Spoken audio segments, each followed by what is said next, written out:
Estamos de volta e agora com a sua participação. Você agora vai poder interagir aqui conosco, tanto pelo e-mail quanto a sua participação no vídeo. Agora, eu queria fazer um pedido desde já para que as perguntas fossem breves.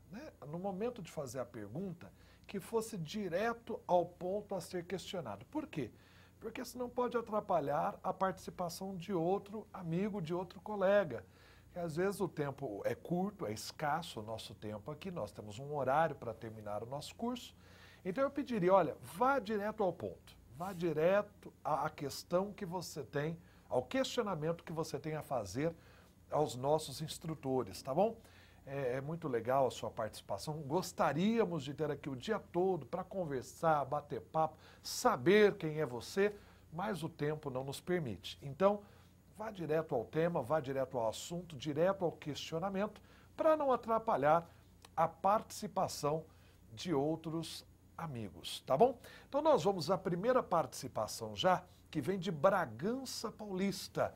Nós temos um amigo ou uma amiga de Bragança Paulista querendo falar conosco e nós queremos ouvir a sua voz. Alô, alô, Bragança, é com vocês.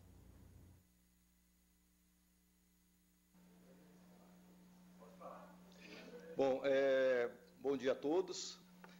Eu gostaria de fazer um questionamento com relação ao subsídio dos vereadores e o princípio da anterioridade. No nosso município, a lei orgânica estabelece que o subsídio do vereador será estabelecido com 30 dias de antecedência às eleições, né, sucessórias. E isso foi cumprido, tá? E fixado um determinado valor para os vereadores. Quando chegou em junho de 2013, o Departamento Jurídico da Câmara Municipal, juntamente com o Departamento de Finanças, trouxe uma informação que havia uma orientação do Tribunal de Contas, que esse período de 30 dias não era suficiente, que deveria ser de 180 dias. E com isso baixou uma nova resolução, né? A mesa baixou uma nova resolução, reduzindo o subsídio do vereador e, além disso, ele teve que devolver os 6 primeiros meses. Eu gostaria de saber sobre essa questão, uma vez que cumpriu o que está na lei orgânica, que é 30 dias. E um outro detalhe é que a nossa Câmara Municipal, nós temos 19 vereadores e, se cada vereador tiver 2 assessores, nós teríamos 38 assessores. E para um efetivo de 52, que daria um percentual de 73%. O que, ao nosso ver, talvez não seria muito. Só isso, passo a palavra. Muito obrigado, nobre vereador. E aí, doutor Sidney, o que temos a dizer a respeito da primeira indagação dos vencimentos lá dos subsídios dos vereadores de Bragança Paulista? Bom, fica difícil a gente falar sobre qual foi a decisão do Tribunal de Contas a respeito dessa questão sem termos acesso aos autos. Então, eu não sei qual foi o posicionamento do tribunal com relação à redução aí do valor. Eu acho até um pouco estranho o tribunal ter se posicionado que não foi atendido o princípio da anterioridade pelo fato de ter sido esse ato ser de um mês anterior ao pleito. Desconheço essa questão e desconheço também a sua... Até duvido um pouco que o tribunal tenha se posicionado diante disso, porque, na verdade, nós não estabelecemos aqui um prazo para votação. Nós só dizemos que tem que ser antes da eleição, né?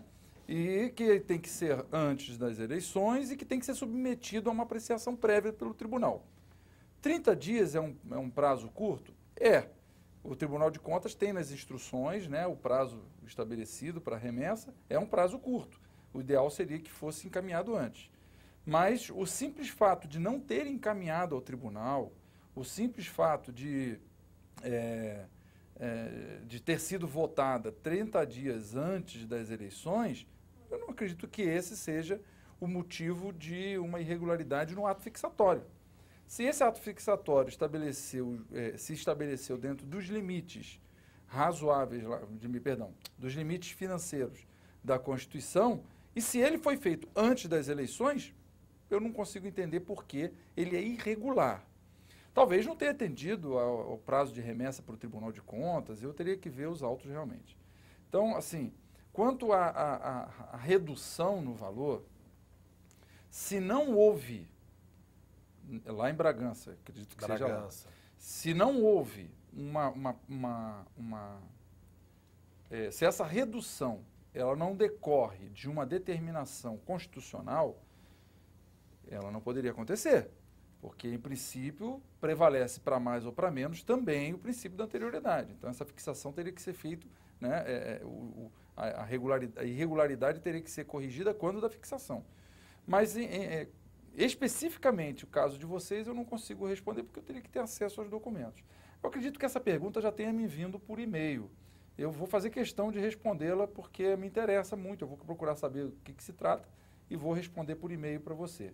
Agora, quanto aos cargos comissionados, que foi a segunda pergunta que foi feita,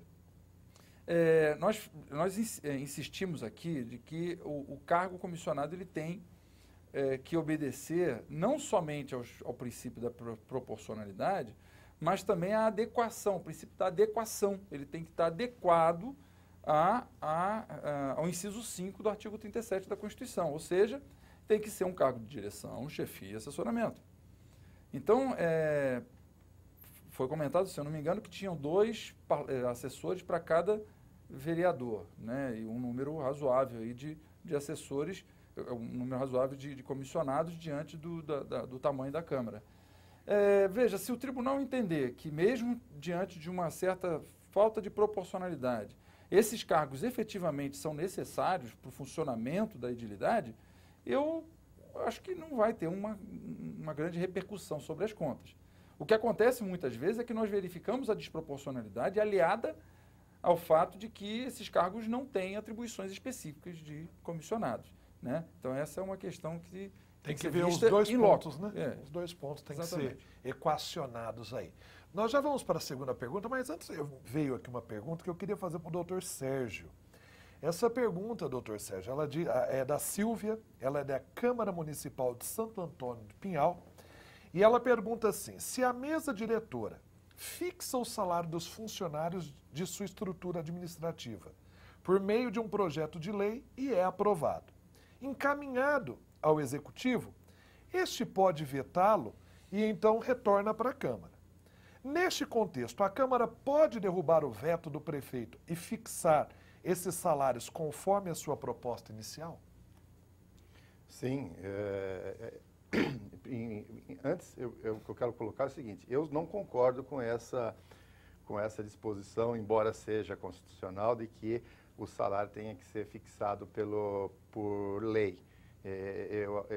E a prática, pelo menos, mostra que tem sido feita por resolução e combatida pelo tribunal, justamente para evitar esse tipo de ocorrência que a Silvia está colocando.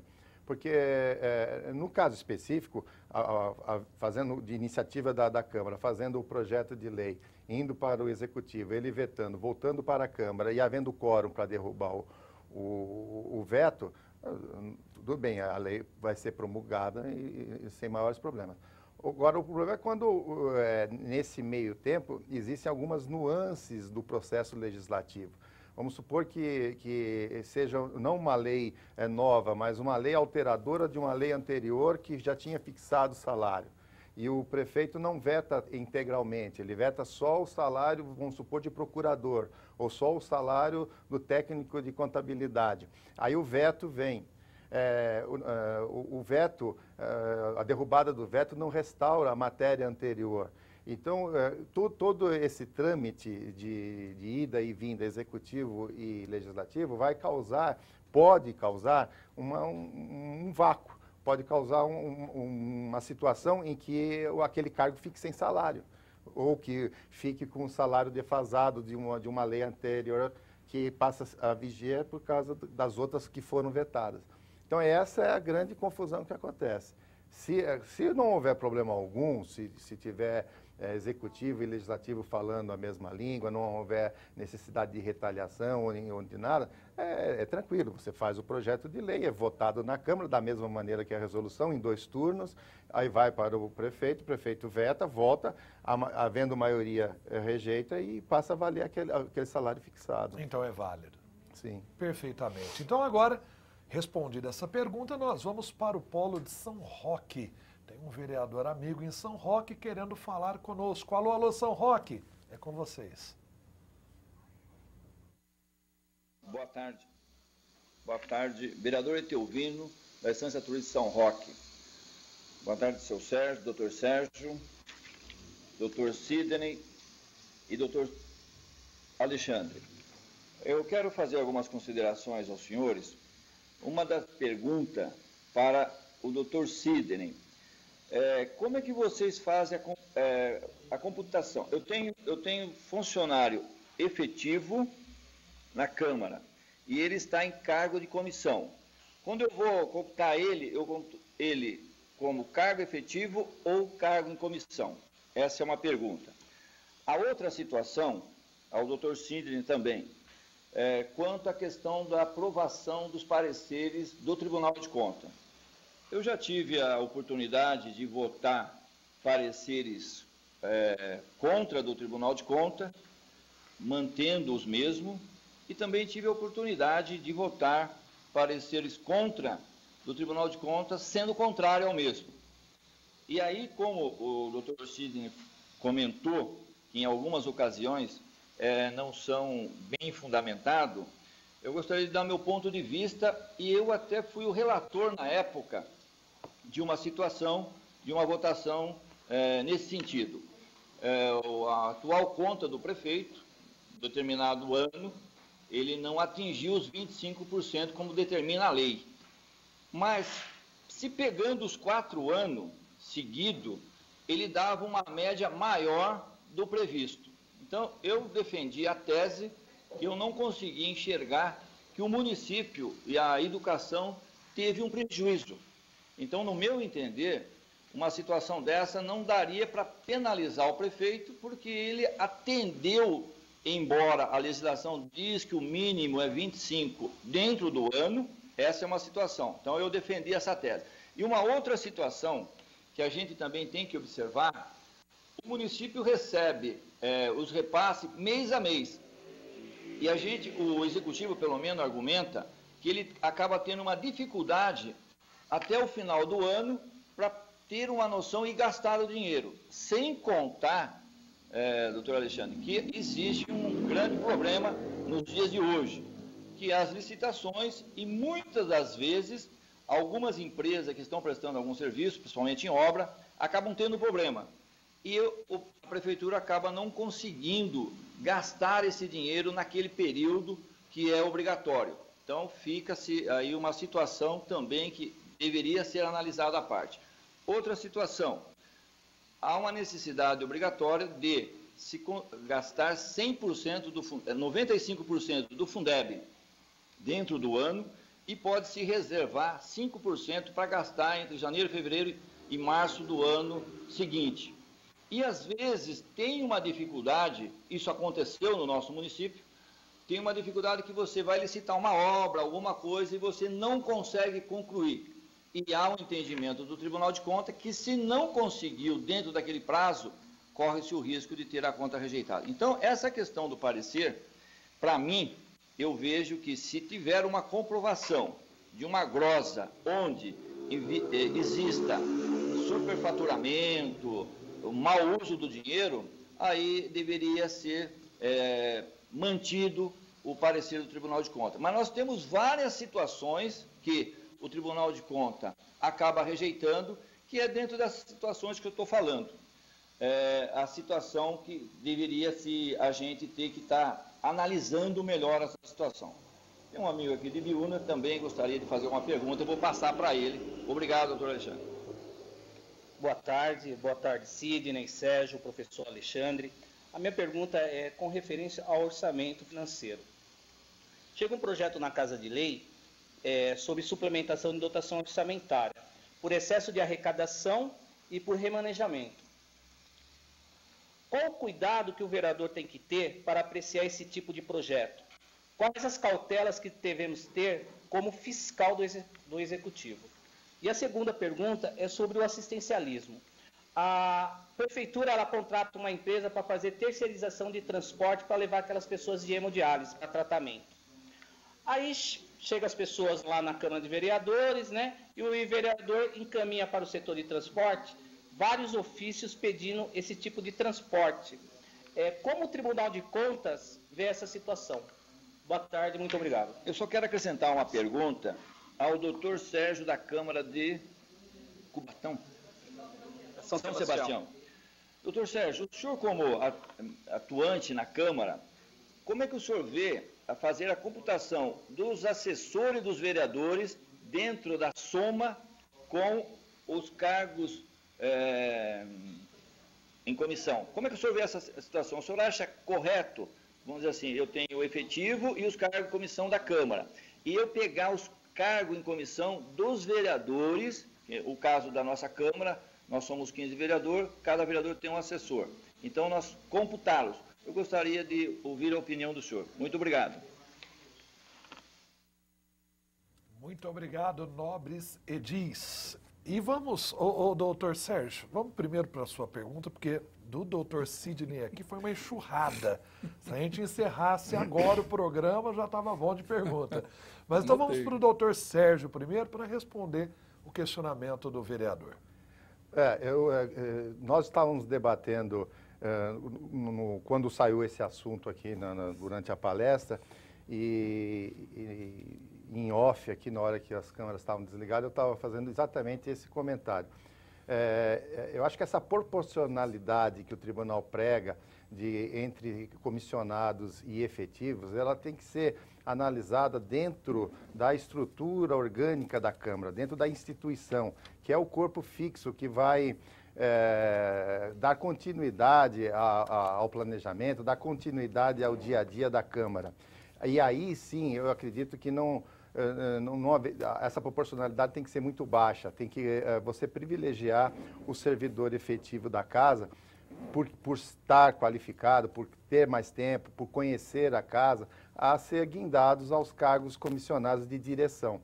E um ou outro, evidentemente, que deve ser colocado em função da confiança que o presidente ou que a mesa diretora tenha nele. Agora, com relação aos vereadores, por se tratar de assessores que vão auxiliá-lo no seu dia a dia, e tratando-se de, dentro de uma qualificação, onde são pessoas que têm qualificação para exercer essa função, eu acho que essa proporcionalidade deve ser excluída.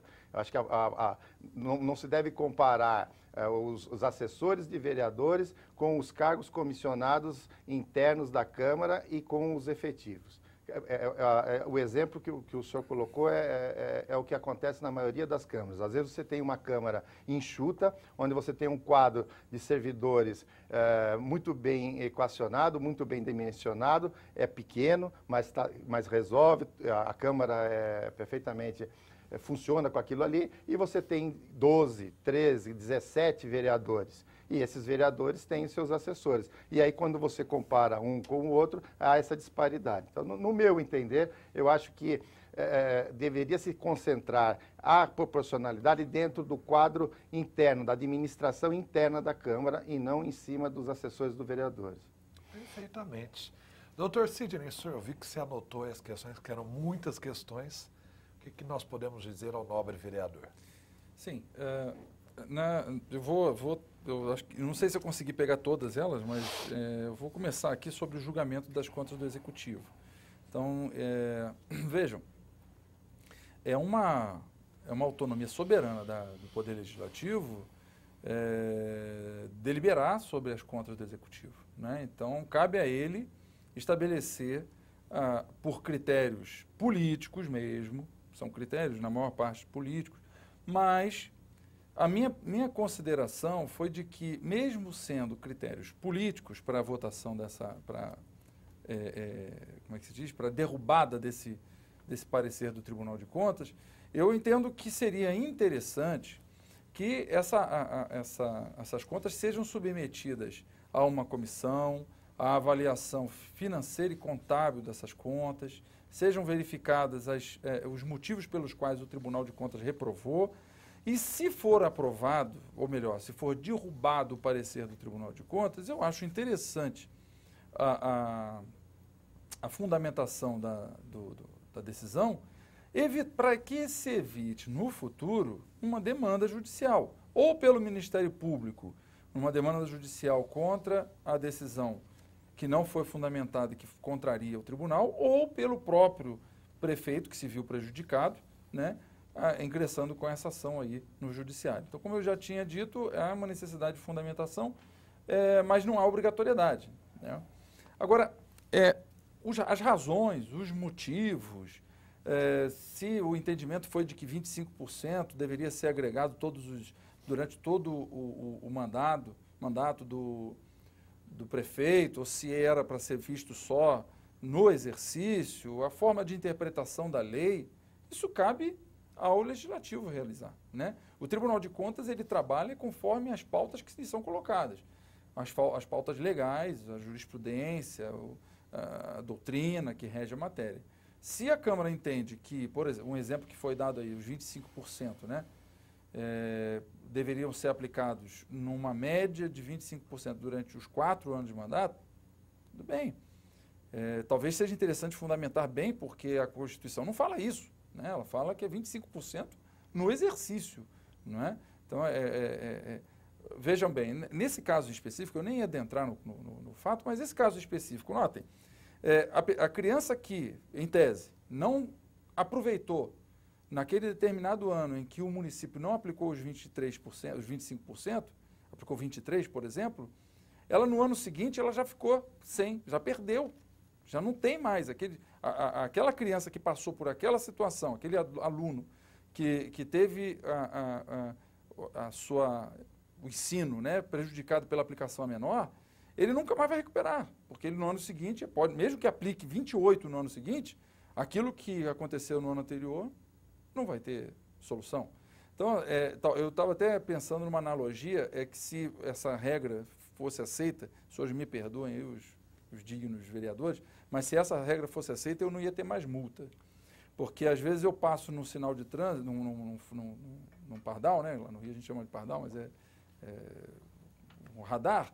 Aí eu passo a 60 quilômetros, no outro eu passo a 40, eles não vão pegar a média disso, né? Eles vão me multar pelo primeiro, né? Então, assim, é um entendimento, tudo bem, aceitável, né? Mas é preciso que seja fundamentado. Houve alguma questão sobre o Fundeb, sobre a aplicação, também é uma questão mais voltada para o executivo.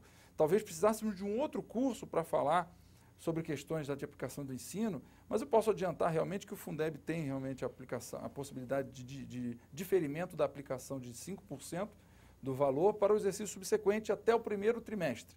Então, até o primeiro trimestre do exercício subsequente, ele pode aplicar esse valor.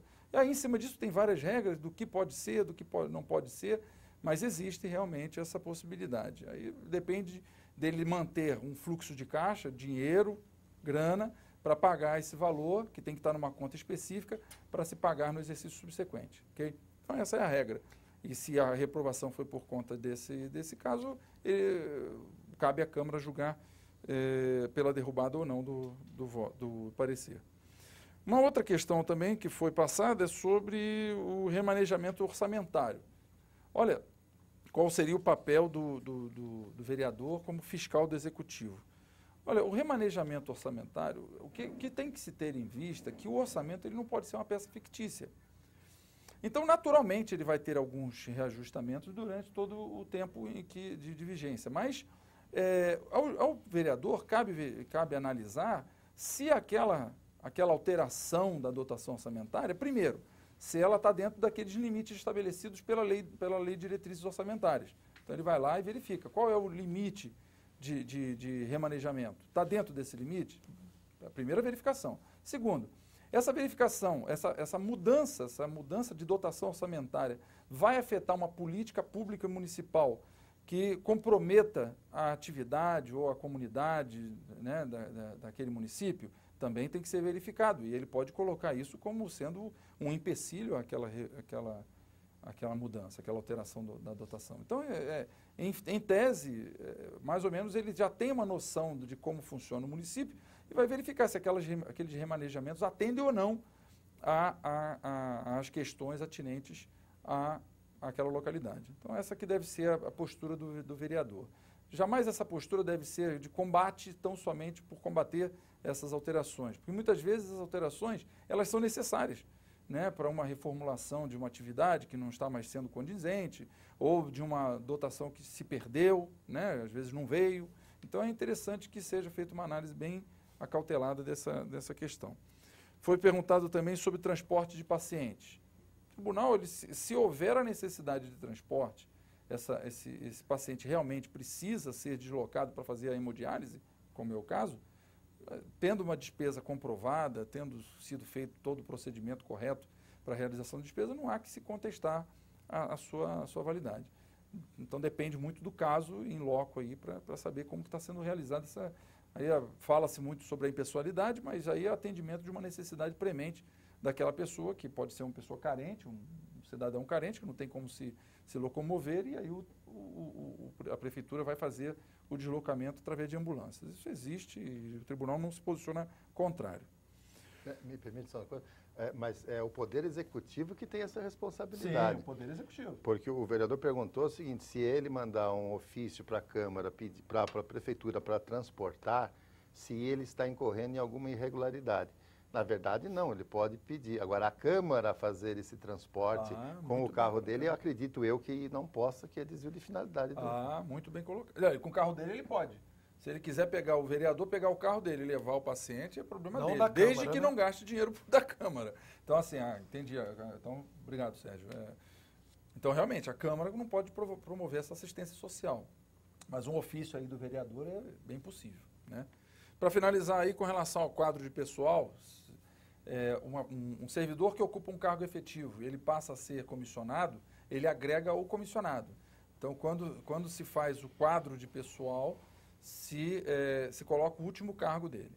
A não ser que exista uma lei própria do município estabelecendo que o quadro de pessoal permanece intacto e que todos os cargos comissionados dispostos, que são determinados ao alcance de efetivos, estão separados do quadro. Isso é possível? Desde que a lei preveja. Por exemplo, temos 30 cargos para efetivos.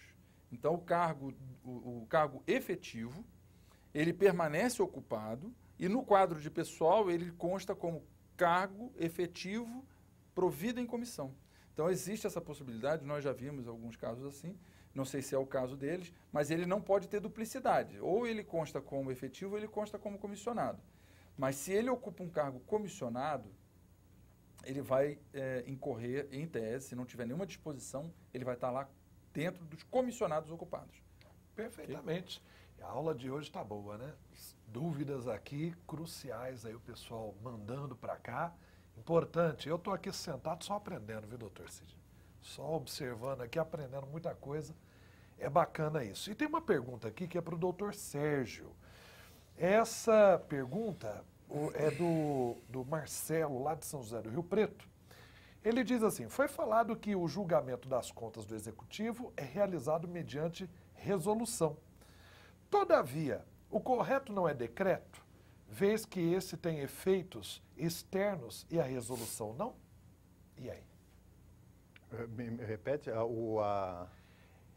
Foi falado que o julgamento das contas do Executivo é realizado mediante resolução da Câmara, né? Todavia, aí é uma pergunta dele, o correto não seria um decreto, uma vez que o decreto tem efeitos externos e a resolução não? E aí? Eu já vi por decreto e já vi por resolução. E aí, doutor Sidney? Não, eu acho que a pergunta é muito pertinente, colega. Você fez uma pergunta muito interessante. Nos meus estudos que eu fiz precedendo essa atividade aqui, eu percebi que realmente existem algumas câmaras, alguns legislativos que vai pelo decreto e outros fazem por resolução. Concordo contigo.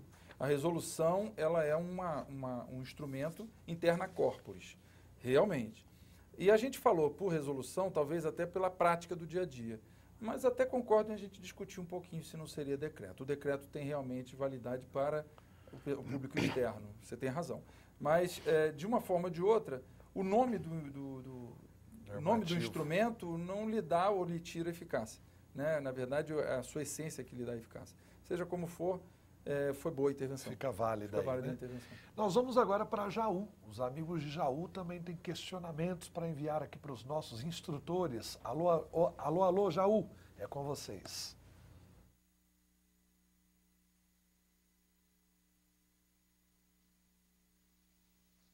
Bom dia a todos. Vanderlei Aparecido Calvo, sou diretor jurídico da Câmara Municipal de Barra Bonita.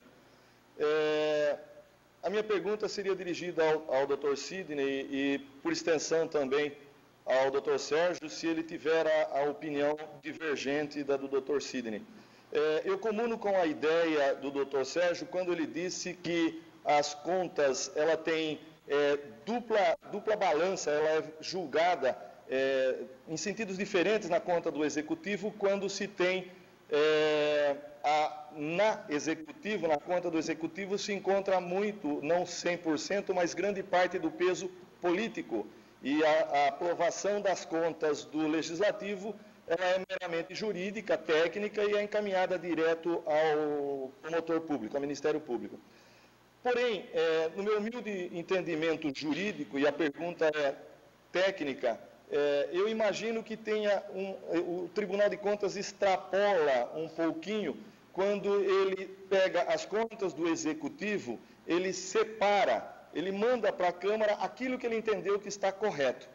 Porém, ao fazer o apartado, ele julga as contas. E tem mais, e às vezes a gente tem recebido ofício de que ele julgou irregular e põe um chavão.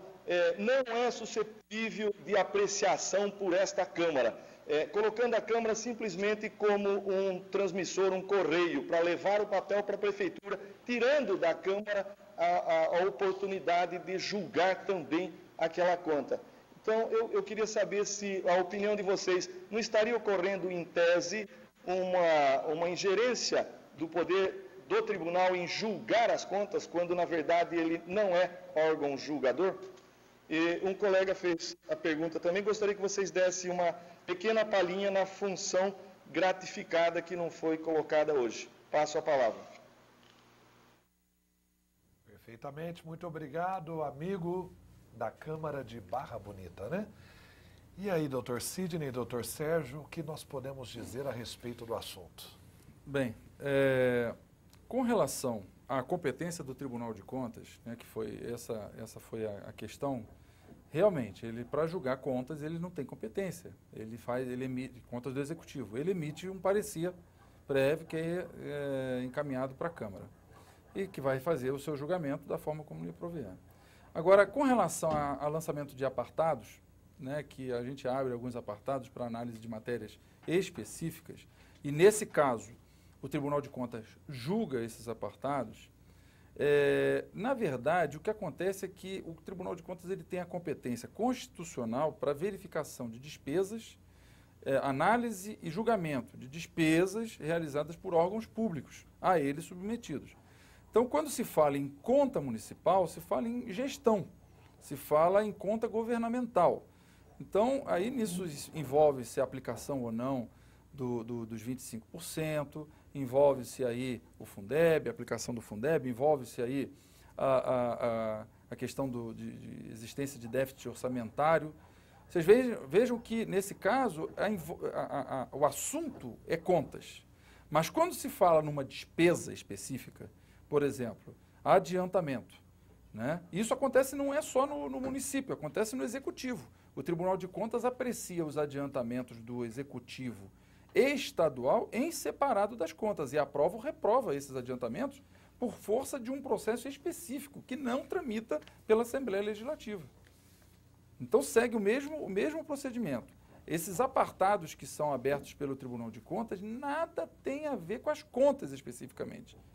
Ou melhor, não estão submetidos a uma análise do Legislativo porque são atos praticados pelo órgão público que, esse sim, por força da Constituição, né, são submetidos a julgamento pelo Tribunal de Contas. É o que acontece no mais das vezes. Então, realmente, a gente entende essa questão, porque não são todos os tribunais, viu, Alexandre, que adotam essa prática, mas o Tribunal de Contas de São Paulo adota, baseado por força constitucional, a sua capacidade, a sua competência de análise de despesas, né? E vocês podem observar que os apartados são relacionados a despesas, né? Despesas públicas. Então, esse é o fundamento. Com relação à função gratificada, eu não sei a que exatamente se refere a função gratificada, acredito que seja um servidor efetivo que exerça um cargo comissionado ou uma função em confiança, eu não sei, uma função de confiança. Se for função de confiança, está previsto lá que tem que ser servidor efetivo, né? Se ele é um servidor que vai ocupar realizar uma atividade, por exemplo, relacionada a uma comissão, e a lei prevê que ele pode receber uma gratificação por participação na comissão, o tribunal não há que se posicionar contrário a isso. Então, a questão aí, eu não sei se é uma ou outra, mas se for de função de confiança, tem que ser, por força constitucional, um servidor de carreira que ocupe essa função. Okay? Doutor Sérgio, algum comentário a respeito com relação à função, pela função gratificada, o que ocorre muitas vezes é o seguinte: em vez de você criar um cargo comissionado, você cria uma função. Então, a pessoa ela é nomeada para aquela função. E aquele cargo comissionado, ele não tem um vencimento agregado a ele. Ele tem um plus, uma vantagem para quem vier a ocupar. Então, ou um valor absoluto, ou uma porcentagem do vencimento do servidor que vier a ocupá-lo ali. Muitas administrações fazem isso daí quando vão instituir o controle interno, né? Algumas administrações vão instituir o controle interno, e aí você não tem um cargo de controlador interno. Então, você cria uma função gratificada de controlador interno ali, de controle interno, para nomear aquele funcionário, né? Você designa ele e dá esse plus aí no salário dele. O cargo em si, ele não tem vencimento. Sim. Mas ele tem, em contrapartida, uma porcentagem. Exato. Agora, com relação à minha opinião a respeito dos apartados, eu acho que deveria ser tudo apartado. Eu acho que todo teria que ser julgado pelo Tribunal de Contas. A Câmara, ela participaria desse processo, teria peso, inclusive na apreciação, na divulgação para os munícipes, na discussão das contas e tudo mais. Mas é mais um item que sai da balança. Alguma coisa é julgada pela Câmara, outra pelo Tribunal, e a Câmara, propriamente dita, é todinha pelo Tribunal. Perfeitamente. E, doutor Sérgio, tem uma pergunta aqui que eu creio que o senhor possa ajudar o Ricardo. O Ricardo, ele pergunta assim: o funcionário em comissão, estando afastado por licença médica, pode ser exonerado? Na minha opinião, sim. E isso eu já vi acontecer. Por se tratar de um cargo de confiança do presidente, do vereador ou do presidente, do detentor daquele cargo, e eu não vejo nada que proíba que ele seja exonerado. Perfeitamente. Doutor Sidney? Não, eu entendo também que a exoneração pode ser a qualquer momento. Quando eu falei da licença maternidade, né, eu me referia a uma situação específica de uma profissional. Eu sequer sei se isso daí teria uma validade jurídica. Teria que fazer uma pesquisa mais aprofundada, confesso, né? Mas, enfim, em princípio, é isso que o Sérgio falou, né? O servidor comissionado ele pode ser exonerado a qualquer momento, mesmo estando de licença de saúde. Perfeitamente. Nós vamos agora para a Avaré, os microfones democráticos aqui do nosso curso sobre o poder das câmaras municipais estão abertos para a Avaré. É com vocês.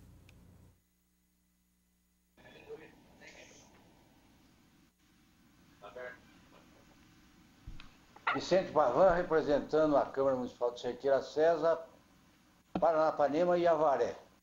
Nós gostaríamos de saber o seguinte: partindo de um princípio de que as contas de um prefeito venham a ser consideradas irregulares pelo Tribunal de Contas, e há uma decisão política da Câmara de Vereadores aprovando as contas.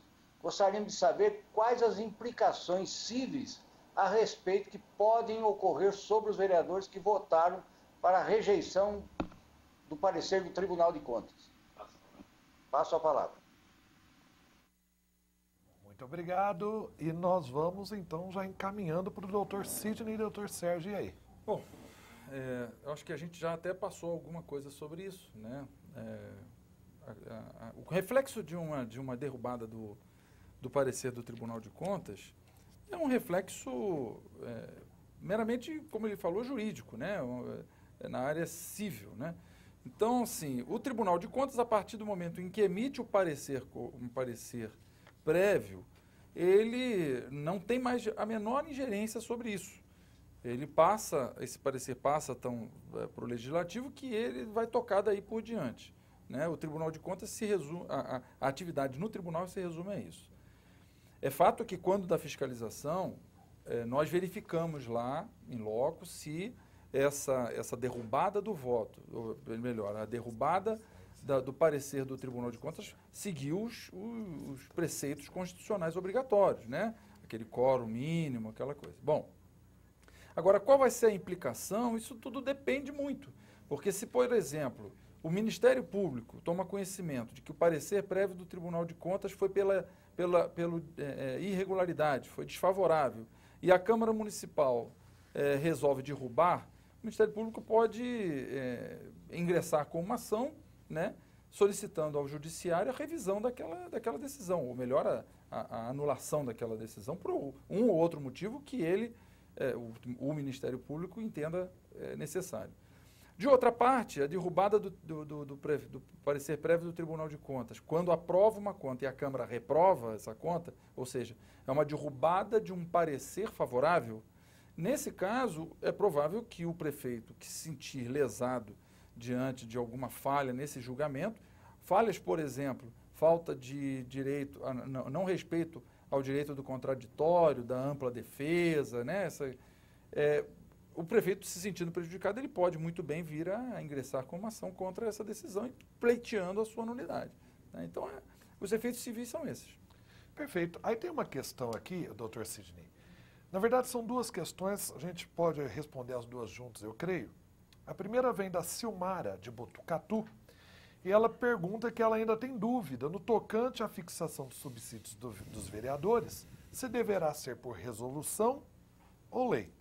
E aí, junto a essa questão, tem uma pergunta que vem de Cerquilho, e ele pergunta o seguinte: tendo havido um novo valor fixado para o subsídio dos agentes políticos, é considerado legal que haja recomposição inflacionária no primeiro ano de mandato para os subsídios fixados, assim como deverá ocorrer com a remuneração dos servidores? Então, são duas questões aí sobre subsídios. Eu já estava esperando mesmo uma pergunta sobre a revisão geral anual. Quanto à fixação, ela é de competência, né? A fixação na remuneração dos vereadores, é essa a pergunta? Não é isso? Fixação dos vereadores. Exatamente. A fixação dos vereadores, ela é de competência da Câmara, competência privativa. Sendo assim, ela, obviamente, pode ser feita por resolução e não por lei, né? Porque se fizer por lei, vai ter que se submeter ao veto do Executivo. Aí perde essa questão aí da competência privativa. Quanto à revisão geral anual, no primeiro ano de mandato, vou falar por mim. Eu entendo que dentro do primeiro ano de mandato não caberia a revisão geral anual para o político, para o vereador. Mas não é esse o entendimento do Tribunal de Contas. O entendimento do Tribunal de Contas é que é sim possível a revisão geral anual no primeiro ano de mandato para restabelecimento do poder de compra. Vejam, por que eu entendia, melhor dizendo, no meu ponto de vista, entendo que não caberia? Porque a fixação foi feita ao término da última legislatura.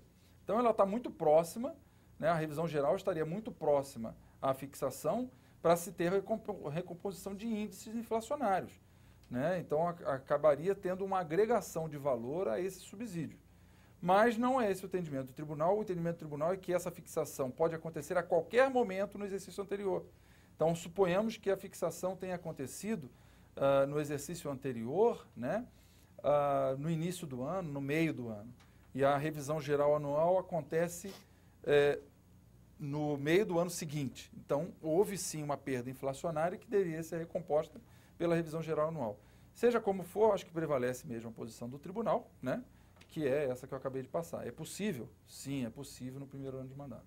Perfeitamente. Nós vamos agora para Pirassununga. Temos mais uma pergunta agora dos amigos de Pirassununga. É com vocês. Alexandre, doutor Sérgio, doutor Sidney. Meu nome é João Batista, eu sou vereador da cidade de Pirassununga. Sabendo que o tribunal prima pela transparência, eu gostaria de fazer um questionamento aqui. Eu gostaria de saber como é escolhido o relator, né, e como, que nem aqui nós tivemos uma questão das contas que foram julgadas agora em 2014, as contas de 2011, nós tivemos os pareceres técnicos desaprovando as contas e o relator aprovando. Outra questão também é de o relator estar ligado a um partido político. Ele poderia participar dessas contas, da apreciação dessas contas? Gostaria de saber. Passo a palavra. Muito obrigado, Nobre Edil. Doutor Sidney, e aí? Eu acho que essa resposta seria interessante que o Sérgio desse. Doutor Sérgio. A escolha do relator, que vai fazer a análise das contas e depois submetê-las ao plenário, muitas vezes depende de como está estabelecido no regimento interno e no balanceamento partidário que existe dentro da Câmara. Então, em alguns lugares, você tem regras em que o relator ele é o que faz parte da comissão tal, ou que é do partido diferente do prefeito. Isso aí normalmente está estabelecido no regimento interno. E é por lá que a Câmara deve se guiar para saber qual foi. Eu não vejo nenhum problema de um relator ser o mesmo do partido do prefeito, porque o que está sendo analisado é as contas do tribunal, é o parecer prévio do tribunal. E em última análise, a votação vai ser do plenário. Então, acho que a influência do relator é muito pouca. Não vejo nenhuma possibilidade de tendência do relator direcionar para lá ou para cá, não vejo nenhum. Mas, de qualquer maneira, a forma de composição da relatoria, da comissão e tudo mais, ela deve estar prevista no regimento interno. Doutor Sidney, algum comentário? Até porque essa decisão é uma decisão colegiada, né? Mesmo sendo o relator, ele tendo algum vínculo político com o prefeito, a decisão em si, final, vai acabar sendo colegiada. É natural que o relator terá uma ascensão aí maior do que os outros vereadores, porque ele terá em mãos todo o procedimento para fomentar o relatório da forma como ele bem aprover. Mas qualquer um deles pode solicitar vista, né, e emitir seu voto, contrário ao voto do relator. Até tem o revisor também, que pode também, né, fazer as suas consignações, ou seja, eu não acho que tenha algum impedimento para que seja um correligionário do prefeito. Né? Perfeito. Tem uma pergunta aqui, doutor Sidney, interessante a respeito de verba de gabinete. A Jane, da Câmara de Campinas, ela pergunta assim: gostaria que os palestrantes comentassem sobre as verbas de gabinete, consideradas impróprias pelo Tribunal de Contas. Não há incongruência vários municípios terem até legislação específica sobre o assunto? Este não seria um fator determinante para a não proporcionalidade entre o número de servidores concursados e efetivos? Verba de gabinete. Faz um tempo que eu não ouço falar sobre verba de gabinete. A gente tem uma posição bastante radical, o Tribunal de Contas é completamente contrário ao pagamento de verba de gabinete. E independentemente da existência da lei lá do município que preveja essa possibilidade. E tem um motivo para isso, né? A verba de gabinete pressupõe a entrega de numerários ao vereador, né, que vai realizar as suas atividades parlamentares e atividades de reconhecimento de dificuldades públicas para imposição de leis e tal. Então, ele tem lá, ele receberia essa verba, que seriam valores fixos, e gastaria ela conforme ele entenda que seja razoável. Vejam, quem será responsável por isso? O vereador? Mas olha só, quem responde pela Câmara não é o presidente? Então, essa questão de entrega de numerários aos vereadores, ela se tornou inconcebível com a ideia de que exista a necessidade de um julgamento do presidente, que é ele o ordenador da despesa. Então, a entrega de numerários como verba de gabinete acaba saindo do foco da centralização da administração municipal, da administração da edilidade. Por isso, o tribunal não aceita e entende que esse repasse acaba se perdendo o controle, dificulta o controle por parte do gestor, dificulta o controle por parte do Tribunal de Contas. Então, o tribunal vem se posicionando radicalmente contra. Existindo ou não a legislação no município que aceite esse pagamento. Perfeitamente. Nós vamos agora para Mogi Mirim. Amigos de Mogi Mirim, é com vocês.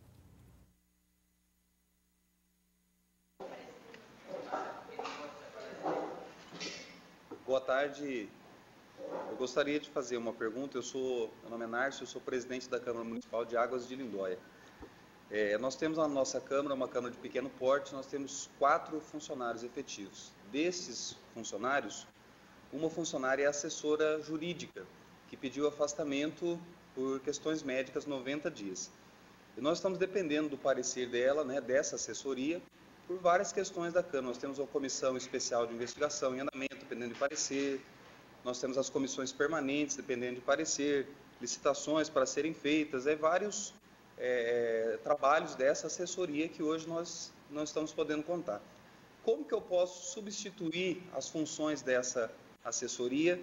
Se eu posso fazer uma contratação emergencial ou de um escritório de advocacia, ou através de um advogado, lá pelo artigo 37, com dispensa de processo seletivo, por ser uma questão emergencial. Essa seria a minha primeira pergunta, né? Como que eu posso substituir as funções dessa servidora que não está podendo trabalhar por motivos de saúde. E a segunda questão é se viagem de vereadores para Brasília é considerada uma despesa natural ou é uma despesa imprópria, vamos dizer assim, uma viagem uma vez ao ano, pelo menos, de vereadores para Brasília. Eu agradeço desde já a resposta às perguntas. Muito obrigado, boa tarde. Muito obrigado pela pergunta, nobre vereador. Dr. Sidney, e aí? Vamos começar pela última. Viagem de vereador a Brasília. Normal, né? É normal que um vereador queira ir a Brasília. Muitas vezes para requerer uma emenda, né? Tentar lutar por uma verba a mais para o seu município, é bastante natural que isso aconteça. Não sei se uma vez por ano, às vezes 2, às vezes 3, não sei. Tudo depende da demanda. O que tem que ficar caracterizado é que essa viagem teve um motivo de existir, né? Teve uma finalidade, essa finalidade foi cumprida. Agora, o que nós vemos no mais das vezes é que essas viagens acabam sendo bastante perdulárias. Então, gasta-se muito nessas viagens. Então, é esse que é o maior foco do problema, né? Então, e nós sabemos o quanto custa ir a Brasília, né? Tanto financeiramente quanto politicamente. Então, por isso nós fazemos aqui uma ideia de um contrabalanço. Doutor Sidney, tem uma pergunta aqui que eu acho que complementa, acho que você já poderia inserir aí no bojo. Ele pergunta se, nesse caso de viagens assim, pode ser concedido diárias e adiantamentos, ou adiantamentos. Veja, concessão de diárias e adiantamentos eu acho inviável, né? Ou ele vai com adiantamento. Ele colocou E aqui. Né? Agora, diárias, eu acho que para o vereador o interessante seriam mesmo os adiantamentos, né? Quem vai responder por esse adiantamento é um servidor da casa, né? Que vai receber esse valor, entregar para o vereador e cobrar dele a prestação de contas. Eu acho que é o mais indicado mesmo, caso seja realmente o vereador. O servidor, aí o servidor estatutariamente deve ter lá a previsão para recebimento de diárias, e aí as diárias podem ser concedidas conforme está previsto na lei. E ele pode ir para Brasília para poder pedir verba para um município, né, o Dr. Sidney? Agora, para participar da convenção do partido com o dinheiro da Câmara, aí já não dá, né? Não, aí já é uma despesa, aí seria, claro, uma despesa imprópria, porque ele estaria realizando uma atividade pessoal, né, própria dele. Então, não teria cabimento, né? Com relação à próxima pergunta sobre a contratação de assessoria jurídica, primeiro tem que se verificar qual vai ser, se você já tem, então, o período de afastamento dessa servidora. Eu não entendi muito bem se já tem, se ela se afastou por algum motivo específico, eu não consegui pescar, ou se foi saúde. Por saúde? Por saúde. Tá. Então, ela se afastou por saúde, então o período é incerto e não sabido, né? Então, nesse caso em específico, você tem duas opções. Ou a contratação por tempo determinado de um advogado para acompanhar as atividades por meio de processo seletivo,